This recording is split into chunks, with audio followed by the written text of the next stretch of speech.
The envelope was torn. Savannah Monroe held it carefully. Inside were her last papers. This was her final chance. Train car 14 rocked gently. The 10-year-old pressed against glass. Her social worker disappeared minutes ago. Now she sat completely alone. Across the aisle, a boy around 12 years old sketched in an expensive leather journal.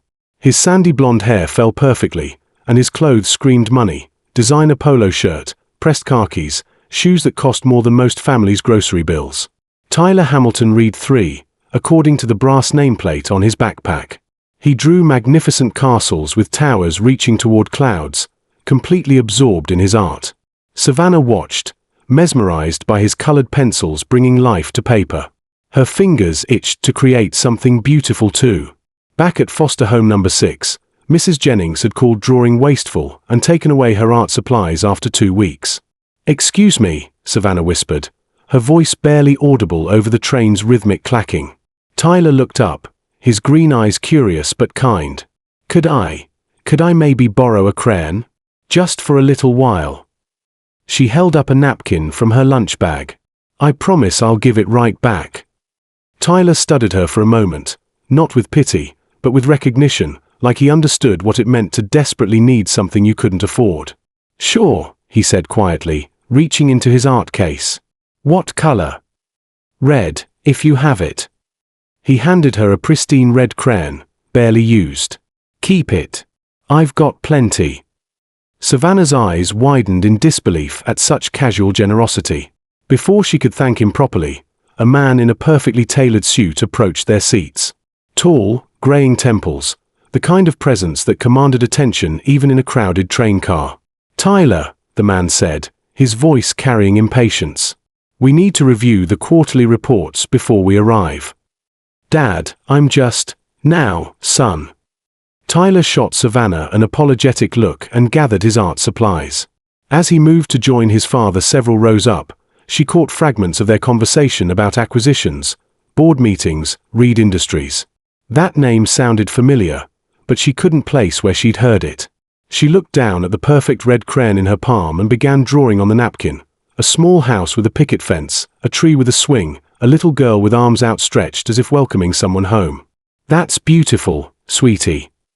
A woman in her early 30s settled into Tyler's vacated seat, warm brown skin, kind eyes behind wire-rimmed glasses, scrubs under denim jacket. "I'm Keisha Washington, a nurse at Millbrook Falls Community Hospital. Mind if I sit?" "I'm Savannah. And no, I don't mind." Keisha studied the drawing with genuine appreciation. "Is that your home?" Savannah's hand tightened around the crayon. "No, I don't really have one. I'm going to live with the Hartwell family. It's supposed to be temporary, but..." She trailed off, unable to voice her deepest fear, that this placement would fail like all the others. "The Hartwells are good people," Keisha said gently. "Patricia and David have been trying to help kids for years.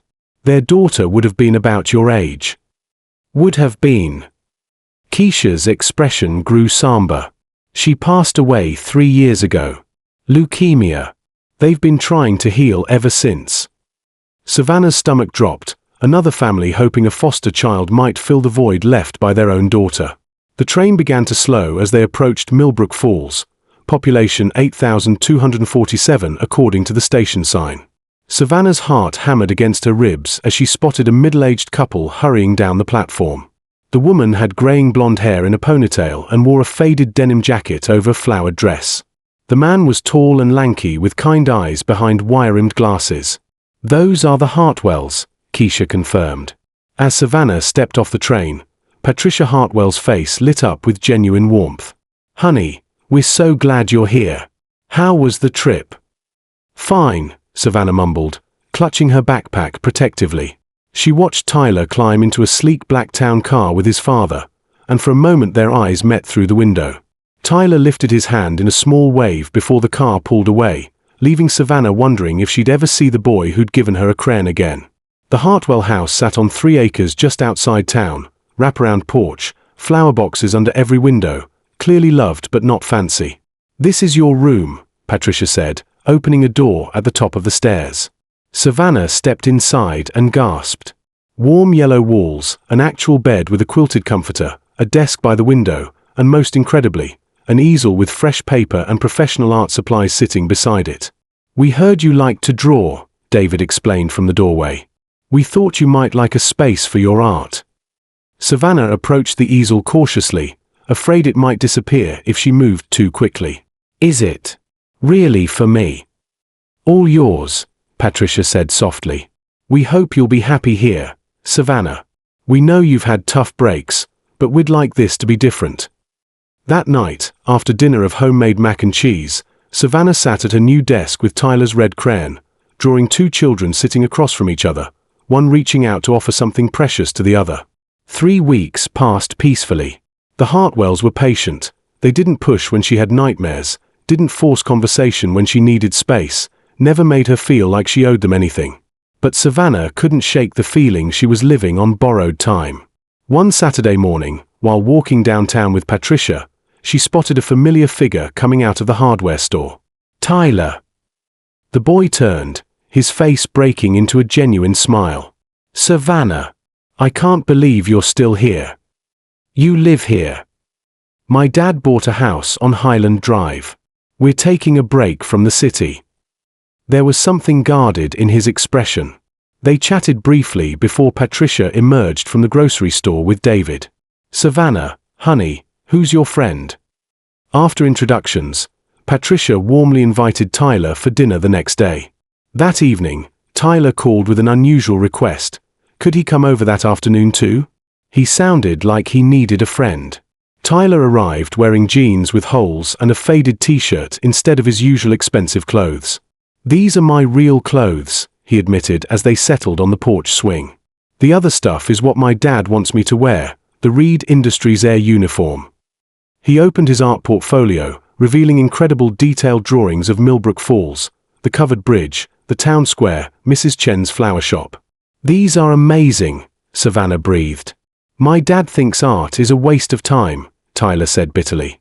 "He wants me to focus on business skills so I can take over the company. He's got my whole life planned: prep school, Harvard Business School, corporate world. He says there's no room for childish pursuits in the Reed legacy."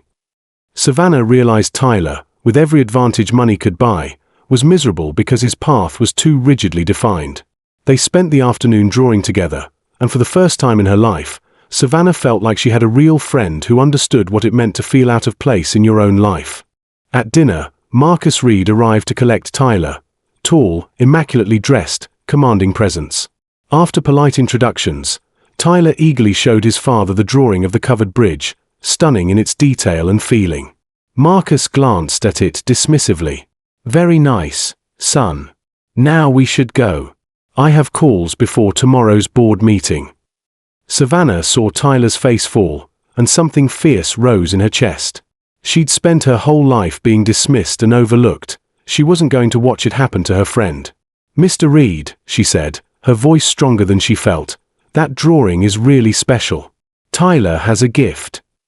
Marcus looked down at her with surprise. "I'm sure it's nice, dear, but Tyler needs to focus on what makes him happy," Savannah interrupted, trembling but unable to stop. "Tyler is the kindest person I've ever met. When I had nothing, he gave me a crayon. Not because he had to, but because he wanted to help. That's who he really is." The room fell silent as Marcus stared at her with an unreadable expression. "Dad," Tyler said softly, "Savannah's right. This is who I am. This is what I love." For a long moment, Marcus said nothing. Then he looked at the drawing again, really looked this time. "You drew this?" "Yes, sir." Marcus studied the picture, his businessman's facade cracking. "It's quite good, actually." As Savannah showed her own drawings and explained how Tyler had taught her shading techniques, Marcus's expression continued to soften. Finally, he sat down heavily at the kitchen table. "Tyler, I owe you an apology. I've been so focused on securing your future that I forgot to ask what you wanted that future to look like." Tyler's eyes filled with tears. "I know the company is important, Dad, but I'm not built for boardrooms." "No," Marcus said slowly, "you're not. You're built for something else entirely. He looked around the Hartwells' warm kitchen, so different from their sterile luxury. When's the last time we just spent time together as father and son, not talking about quarterly reports? The conversation that followed revealed Marcus's own grief.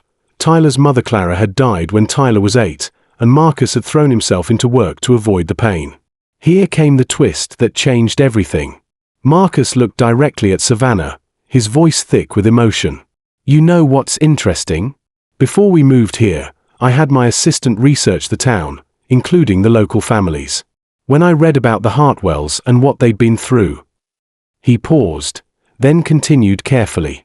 I may have made some anonymous arrangements to ensure certain things were in place: art supplies, college funds, adoption proceedings expedited. Savannah's mouth fell open.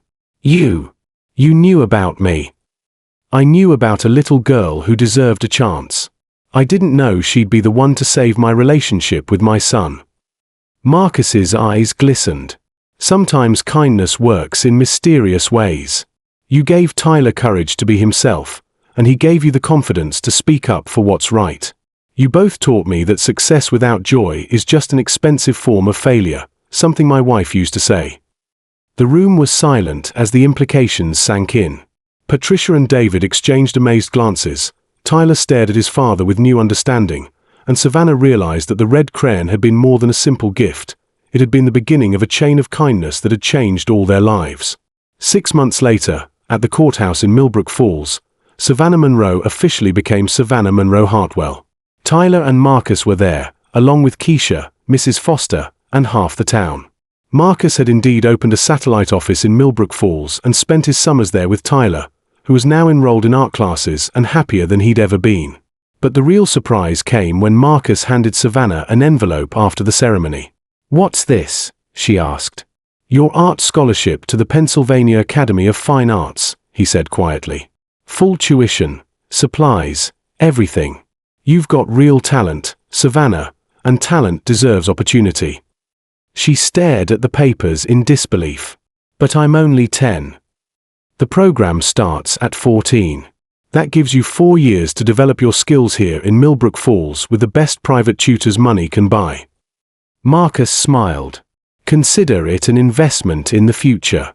Tyler will be attending the same academy's summer programs." Patricia and David were crying tears of joy as they realized their daughter's artistic dreams were not just supported, but guaranteed. But the most fantastic twist came 5 years later.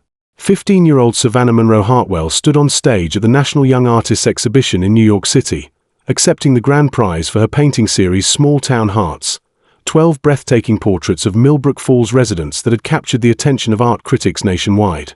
The paintings were so emotionally powerful that 3 museums had already made purchase offers.